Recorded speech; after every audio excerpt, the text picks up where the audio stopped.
The Saints quarterback misfortune. Has that changed the draft for them and maybe some other people too? Maybe it has, maybe it hasn't. We'll dissect it and go through all of that in just a second here on Locked On NFL. The barbershop is open and Tony Wiggins has a chair for you. He's ready with some real NFL talk. The local experts of Locked On bring their expertise, and Wiggy is ready with his clippers and shears. Sit down and enjoy. The new Locked On NFL starts now. Locked On Podcast Network. Your team every day. It is actually your team every day here on Locked On NFL. We thank you for making us your first listen. I'm Tony Wiggins, the host of Locked On NFL. And today, as usual, on Mondays, we have Julian Council from Locked On Panthers. He's going to sit side by side with us and go through some of this NFL draft stuff. Today's episode is brought to you by the all-new 2025 Nissan Armada. Stay tuned for the Armada Player of the Week later in the show. I ain't play no games, but I got a Player of the Week because of this draft. We'll make sure we get to that today. You can find us wherever you get your podcasts, whether you watch them or listen to them. Make sure you tap into that location each and every day so you don't miss an episode. This episode, we're going to end up talking about Cleveland and the Giants and how they may alter their plans in round 2 of the draft because of Derek Carr's injury. It's weird. We're talking about the Giants and the Browns because the quarterback in New Orleans got hurt. That's all right, but that's the way we have to do things. Pittsburgh, right in the middle, they're looking in the trenches, which means Chris Carter thinks because they don't have a second-round pick, they traded that for DK Metcalf, that Pittsburgh is going to wait to enter the quarterback sweepstakes. Maybe in round 3, I got them maybe looking at Jalen Milroe if he lasts that long.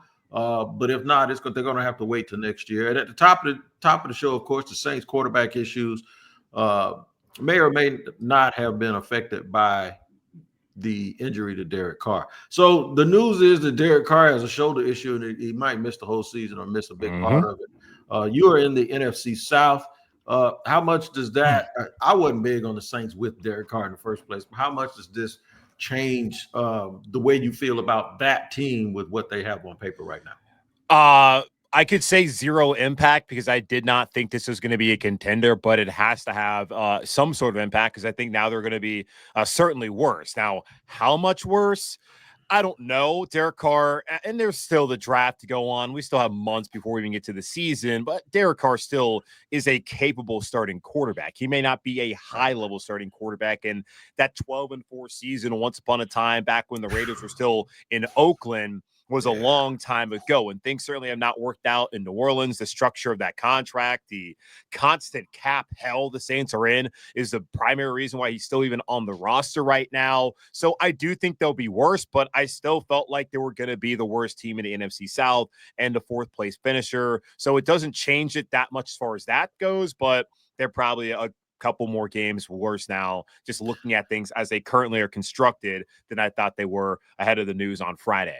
I like the goal that we discovered accidentally, and the goal we just discovered accidentally. Well, it was an accident on my part because I wasn't looking for it.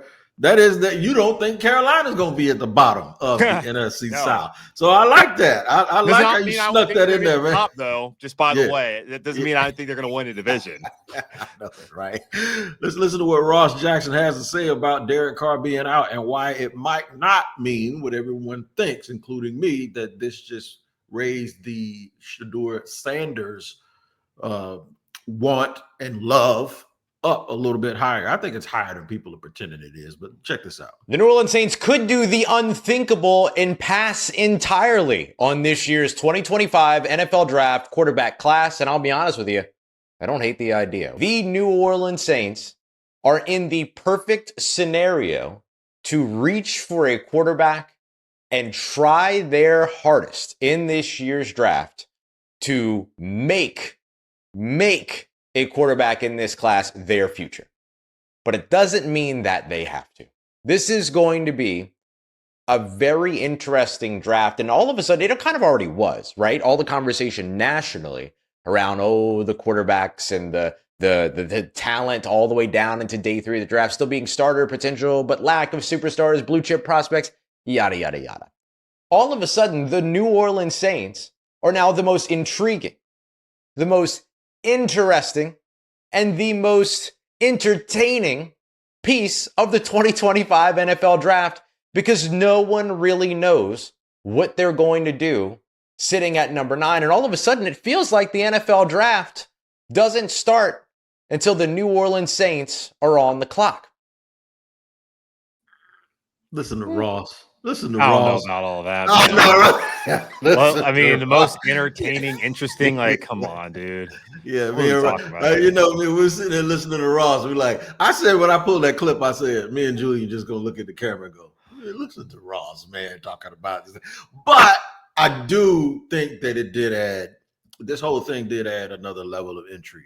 Sure. Now, I personally think, I said this for a minute, that it starts at pick 2 with Cleveland, but we're kind of getting a hint now. We'll talk about them in just a second, but we're kind of getting a hint now that Cleveland's going to do it. And listen, y'all ain't going to believe me when I say this, but Cleveland's going to do the right thing, right? They're going to do the thing that they should do and take the best available player and not chase quarterbacks, even though we would totally understand if they were going to do that. The Giants, who we'll hear from too, they're a little bit intriguing because it's like, okay, well, what do you do? And I think the Giants are in that spot that if the best player on the board is gone, as much as people get mad at them about Kayvon Thibodeau, they still have him, and he ain't a terrible player, right? Yeah. So you're going to just draft another linebacker? I think they can still pull Carter because he can play stack, he can play off the ball, and then edge rush on third down. But I think that's where it gets really, really intriguing. Them in New England. I don't think people really know what they're going to do. And I say that, brother, because I'm sitting here, Julian, at number 5. I'm right there, and I'm thinking like we were going to be the sweet spot where everybody traded up. Yeah, I was going over this with Trevor Sikkema, who's now PFF. He used to be, of course, part of the network doing the Locked On NFL Draft podcast on my latest show here on Monday. And like we were trying to go over like the first couple of picks because for Carolina, I was curious because knowing before, like New Orleans could have been interested in the quarterback. And now you can absolutely say like, yeah, New Orleans probably interested in a quarterback, whether that's the case or not, and that they're going to take one. And Ross think they should have potentially passed by a quarterback this year. But looking at it like, okay, Tennessee, they got Cam Ward. We know that's what's going to happen. You look at 2, it's either going to be Travis Hunter or Abdul Carter. 3, I don't think that New York with Russell Wilson and Jameis, a win or get the hell out of town situation for Joe Shane and Brian Dable. I don't think they're taking Shador there. So, you know, the Patriots at 4 already have Drake May. The Jags at 5 already have their quarterback in Trevor Lawrence. The Raiders at 6, they have their quarterback. Then you get to the Jets. Do the Jets think that Shador is worth it? Because certainly for Shador and what his brand is, like being in New York in that market would be great for him, but it's a terrible organization. And Dion said, we ain't going to certain places. Is New York one of those? And do the Jets also want to bypass on this draft class and stick with Justin Fields for the season, which then leads you kind of 8 to Carolina, where maybe that's where the draft begins. Not really, but maybe that's where a team, if someone really loves Short, because like that's the key to all of this. Like the Carr news is a piece of it, but where does Shador Sanders go in this draft with 2 teams there in the top 3 in Cleveland and New York who clearly need a long-term answer and do not have one, but that might not be the time for them to do it this year. And in looking ahead to next year, nothing's ever promised, because I was told heading into this past fall that Nico Iamaleava from Tennessee was supposed to be a top-tier quarterback in the 2026 class.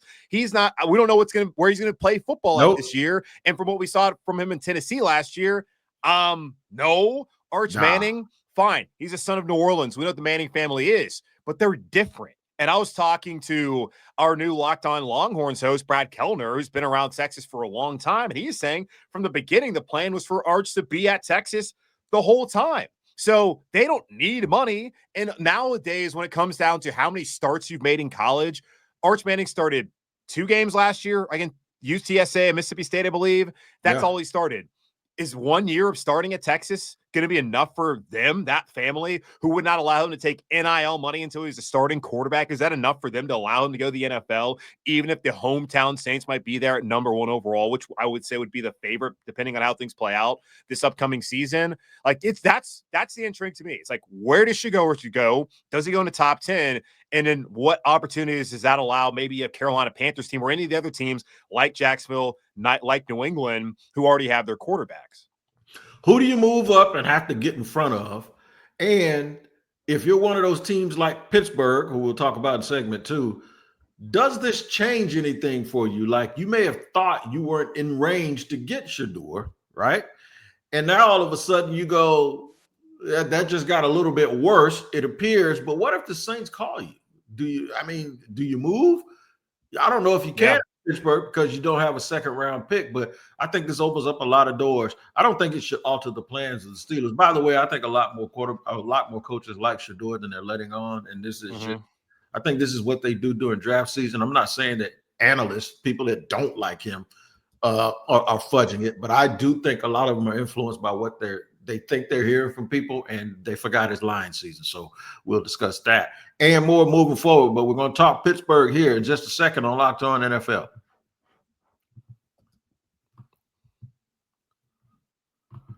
Today's show is brought to you by Amazon Fire TV. That's right, man. Look, did you know your Fire TV is also an Xbox? Turn any TV into your gaming and entertainment hub with Fire TV Stick 4K devices. No console required. Just grab your paired controller, subscribe or sign in to Xbox Game Pass Ultimate and play EA. That's right, EA Play included, and you're ready to go. Dive into hundreds of premium titles from EA Sports, College Football 25, to Call of Duty, Black Ops 6, and Avowed as easily as you stream your favorite shows. It's gaming made simple, and it's all on your Fire TV. It's affordable, man. And here for me, I'm sitting here thinking like, I wanted to play these games, but I got to figure out if I can play them in coaches mode. That's my thing. I can't do it. My fingers don't move real good, but I can play it in coaches mode if they allow that, and I guarantee you won't beat me. I'm going to tell you right now, just head on over to Amazon.com/Fire TV Locked On to get started. Xbox Game Pass Ultimate subscription and compatible controller required, available on select devices, including Fire TV Stick 4K, Fire TV Stick 4K Max, and Fire TV Cube. Make sure you get over and check that out today.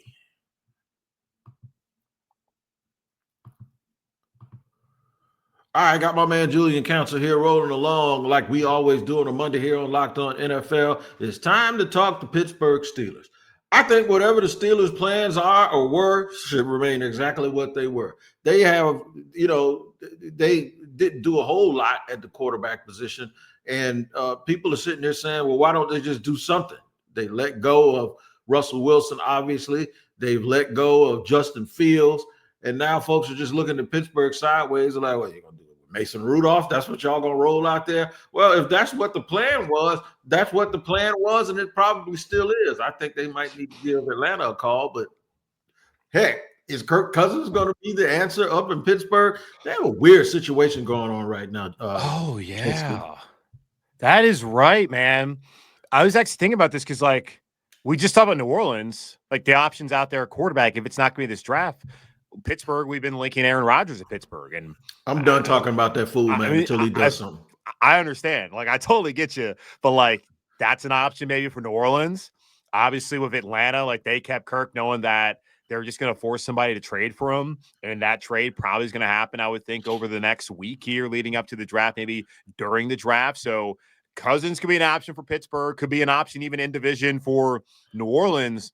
Man, but that's still intriguing about that market. Now, are you super interested in Kirk Cousins and Aaron Rodgers at this stage of their career? No, but it is Pittsburgh, and you have to wonder for a team an organization that is used to winning Super Bowls, and they have not even been close to being competitive for those in recent years. Are they gonna maybe rip the Band-Aid off and try to make it happen with somebody like Kirk or Aaron? Or we'll see. But I'm very curious to see what they're going to do in this draft. Well, I know what they're going to do. They're going to do what they always do. They're going to invest in their trenches. They've done it all the time, and it's the one thing that works. If they steer away from that a little bit, is to go to the defensive backs. But they always seem to find the players that they need. And I think when you listen to Chris Carter talk about his personal top 100, that's exactly what the Steelers are doing now. Check out CC. Let's go over the big things that I think the Steelers have to exploit when looking at the top 100. First, we'll show some images here so you guys can see it. Here's the top 25 players that I have ranked here just on your YouTube screen. I have in the top 10, Abdul Carter, Travis Hunter, Mason Graham, then Cam Ward, Will Campbell, Jahdae Barron, Armand Bimbow, Ted McMillan, Ashton GT, and Tyler Warren. So those are your top 10. The Steelers ain't getting any of those guys unless like Ashton GT falls and they feel like trading up for him. I really think that a real starter where the trade up could start to happen is if Will Johnson falls and they really want to go get a superstar corner because Will Johnson looks like a superstar corner. But after that, I do think that one of the big benefits that you can see right here on this screen and the next screen I'm going to show you is the fact that when you count up a lot of these picks that would be inside like the top 30, 35, like all those players are within the range of where teams would try to probably take a shot at them in the first round. There are a lot of players at positions the Steelers don't really need to invest in right now. Well, that's the key. The key is making sure you got to take what's there, but you also, if you don't need something, you might want to move back and put yourself in a situation where you're getting a whole bunch. They don't have a second round pick, like I mentioned, because of the DK Metcalf deal. If they wanted to invest in a young quarterback, I think the key for them is a trade back. They got to trade back and let somebody else come, because I think they want Kenneth Grant, but I don't think they're going to get him. I hope the Jaguars trade back 5 picks and take Kenneth Grant, but I don't think that's going to happen either. Pittsburgh is in a funny situation, man, and I know because they win all the time, and at least, well, let me rephrase that, because they never lose really bad. We give them a lot of breaks, but right now they're in a little bit of a never land when it comes to that quarterback position, based on also the way the rest of their roster is built. Yeah, and I mean, you're right. Good point there about the second round pick. I don't know how Omar Khan and Mike Tomlin view that situation. Maybe they view DK Metcalf as their second round pick, as that's what they gave up to go get him. But either way, like, they don't technically have a second round pick in this draft because of that trade. Like, being in the situation where they're at in the 20s, where best player available is probably the smartest thing for them to do, and knowing that what Mike Tomlin's been able to get out of that football team, the quarterback situation. This is not the draft, as we all know, to really be looking for someone. Like, while Cam Ward might be going to Tennessee, the infrastructure there is FUBAR. So it's just not going to work for him this upcoming season. And Brian Callahan's ass can get fired. And Amy Adams drunk. Maybe people are going to finally realize that she's one of the worst owners in the NFL for how she's handled the situation with John Robinson and Mike Vrabel, Rand Carthon, just wearing the Oilers uniforms. They shouldn't be doing that crap either. Yeah. I mean, they're not the only team in sports to do that. Carolina Hurricanes wear the Hartford Whalers once every year to piss off people up there in Connecticut. But yeah, it's just, she's not done a good job. And I do think that will now become a situation. Maybe people don't care because it's Tennessee and they go to Nashville to get blackout drunk, and they couldn't care less whether the Titans are good at football or not. But yeah, with Pittsburgh, oh man, like, Mason Rudolph did play good football at the end of that season a couple of years ago. And obviously last year in Tennessee was bad because the Titans are a bad organization and their coach is in over his head and the roster sucks. That's not the case in Pittsburgh. They've won games of Kenny Pickett there. I mean, they were winning games. I mean, when Mitch Trubisky went in there, they were winning games. Like, Russell Wilson is better than all those guys. And I don't want to put him in the same sentence. I'm sorry, Russ, but it's not like he's that great. Justin Fields, same kind of case. They've been able to win games, and it's so much more than just a quarterback. And if your overall roster is talented, that can raise the efficiency of your quarterback. Just like if your quarterback is excellent, that can level the playing field, everything else on your roster. Like, look at what Buffalo lost going into last season and just how good Josh Allen was for them to carry them throughout that year on the way to he won the MVP, right? So come on, like, you don't have to have always a great quarterback. It's a team game. They keep telling us how this is the ultimate team game, but yet with all the analytics, all the people covering this game, the media exposure, overexposure, really, we still seem to be dumber when we talk about this game. It's not that difficult. You win in the trenches, you get talent, you build the team. It's not just about who's under center. I keep telling people, man, it's like losing weight. Like, if you got a trouble area on your body, people say just eat right and go to work out. Don't try to target your stomach. Weight doesn't come off like that. It didn't come on that way, and it doesn't come off that way. Just because the belly was the last thing you noticed that made your clothes not fit right, don't mean that the belly is going to be the first thing to come off. And when you're building your team, unfortunately, the thing you need the most is probably not the thing that's readily available. Anybody needing a quarterback or a left tackle that goes into free agency, dog, you ain't going to find it there. You got to draft that thing or develop it. I'm going to ask you a question real quick. Well, actually, and let me go back to that because you asked this question. Go back to that analogy you just made there about the food.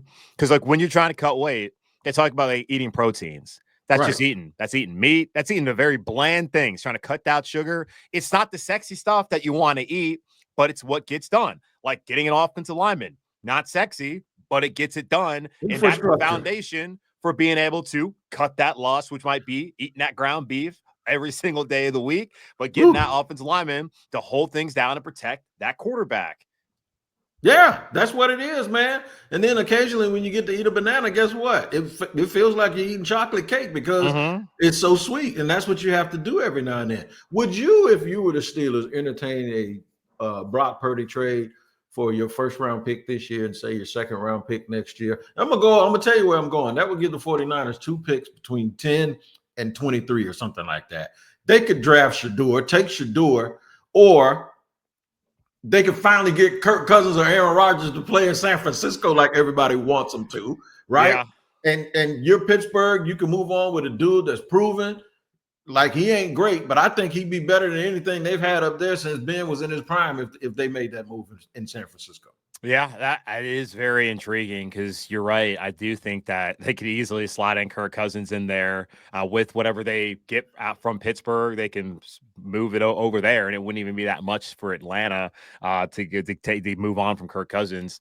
The Purdy situation is intriguing to me because if they wanted to move off of him, they probably could have gone and got a guy like Sam Darnold, who has already been in that system. He played well this past year. Now, I don't think Sam Darnold's anything special, but he's shown that what you can do with him, which is win 14 games in a regular season. So that's a lot more than ever thought you could do with Sam Darnold, which speaks to it being a team game and his improvement as well.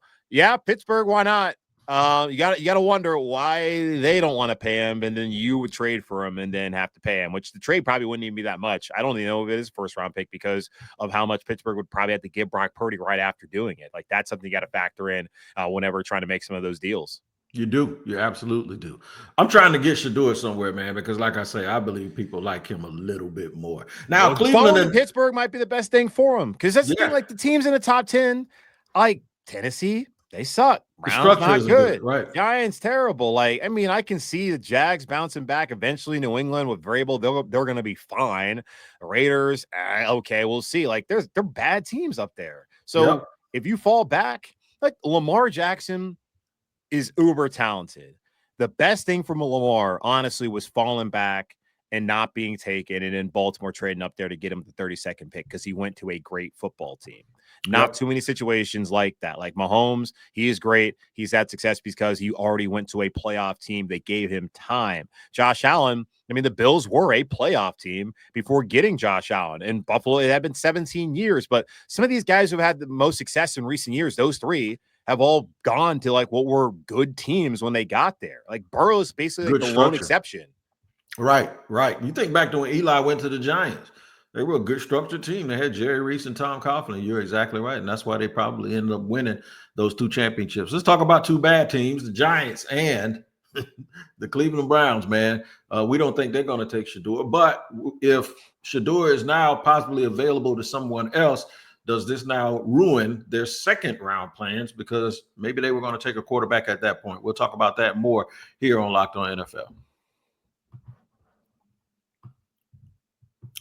All right, today's show is sponsored and brought to you by Nissan Armada. And our Nissan Armada Player of the Week is brought to you by our friends over at Nissan and all new 2025 Nissan Armada. Each week, we're taking a look at our draft prospects to pick one guy that stands apart, the guy we believe showcased the strength and power needed to push the team, any team that they go to, forward as we look ahead to next season. That will be Ashton Jeanty. I think Ashton Jeanty is a real good candidate for this week's Armada Clear-Cut Player of the Week. The kid just did what he was asked to do.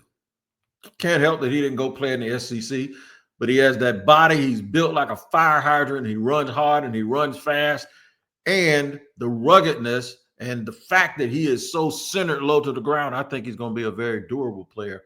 And I think that's going to lead him to a very, very much success in the National Football League. It's clear that Ashton Jeanty, who's our Player of the Week, is out here ready to conquer the road ahead with confidence, just like you can in the all-new Nissan Armada or any of their outstanding vehicles, take the Nissan Armada, Rogue, Pathfinder, and go find your next big adventure. Shop NissanUSA.com.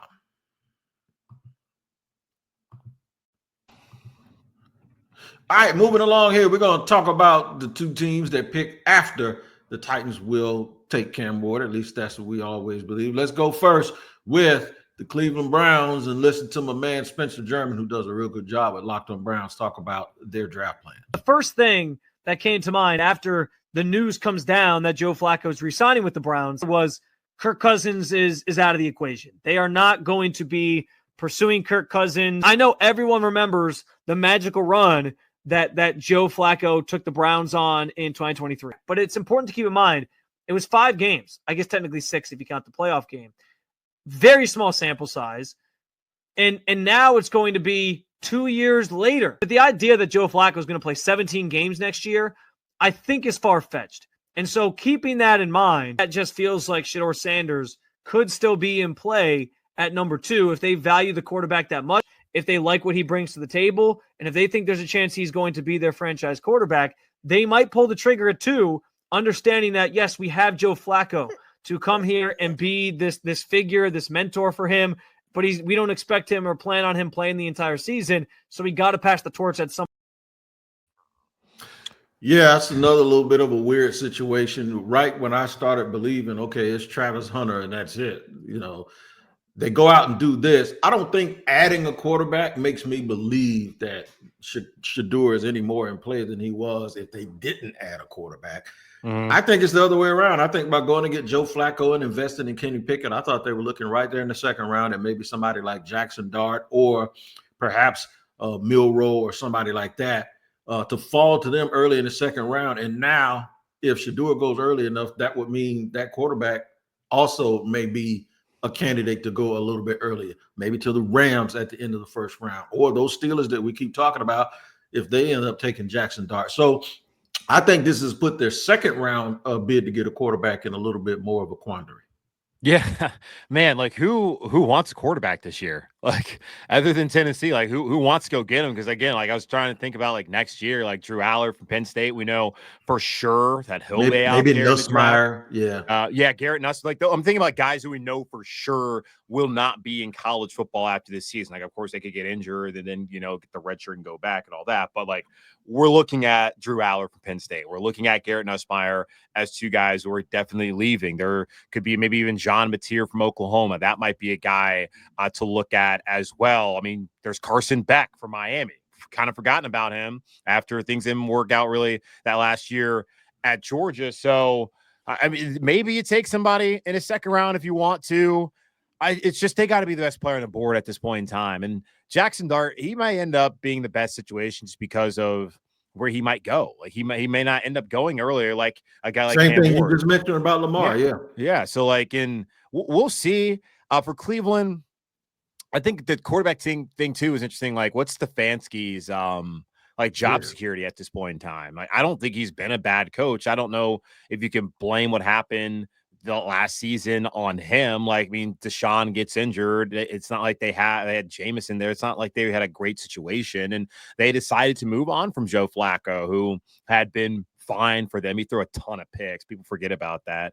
And I mean, he won comeback player of the year, which is ridiculous. And that's why they had to go out there and change the lettering of the rule to let people know, hey, this guy literally died on the field and came back and played. Let's give him the award, not some washed up quarterback who's like on his 5th team at this point in time that no one cared about before he went out there and restored hope into a city that has really nothing to have hope for over the last decade plus of watching football there in Cleveland. So that kind of, I think, is a big thing too about with Stefanski. Like, are they going to blame him for Deshaun not panning out? Because they did get him the quarterback and it was his offense, and Deshaun looked way worse than we had ever seen him.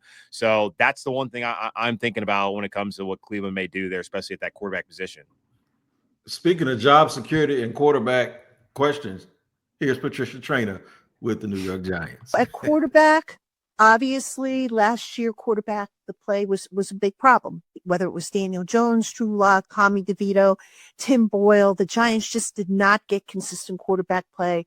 So the Giants double dipping in free agency this year They added Jameis Winston on a backup salary. They have Russell Wilson coming in on a starter salary. And they, of course, brought back Tommy DeVito, who is going to be kind of like the bridge guy in that he's the one that has the most experience in this offensive system. So he's going to be kind of like the bridge as far as helping everybody else get acclimated to the offensive system that the Giants run. So the Giants, the quarterback situation, is it better than what it was last year? I think we can say that. I think that's safe to say. Is it where it needs to be? No. All right. They still need to address the long term, which again, we'll talk about down the line in segment 3. But the quarterback situation, I think, all things considered, better than it was last year and the year before, injuries notwithstanding. So that seems to be going in the right direction. These lame duck coaches and GMs, though, man, that have to make these tough decisions, this is a part of a serious problem to me in the NFL. It's like, if y'all know that y'all ain't going to keep Joe Shane and Daboll, just move on, man. You got a top 3 pick, start over right now. I just don't like the whole setup. And you mentioned it with Stefanski.